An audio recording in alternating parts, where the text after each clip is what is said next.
কিছুদিন আগে মার্কিন প্রেসিডেন্ট ডোনাল্ড ট্রাম্প USAIDর, যেটাকে সংক্ষেপে বলা হয় USAID, তার $29 মিলিয়ন যেই বাংলাদেশের যে দুইজন মানুষের কাছে পৌঁছেছে বলে উনি বলেছেন, সেই $29 মিলিয়ন এবং আরও যে $21 মিলিয়ন ভারতের মাধ্যমে বাংলাদেশে এসেছে, মোট $50 মিলিয়ন।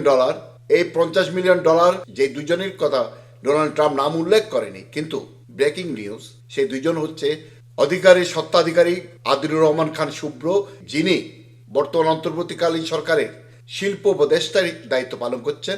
আরেকজন হচ্ছে বেলা স্বত্বাধিকারী সৈয়দা রিজওয়ানা হাসান, যিনি বর্তমান অন্তর্বর্তীকালীন সরকারের পরিবেশ উপদেষ্টার দায়িত্ব পালন করছেন।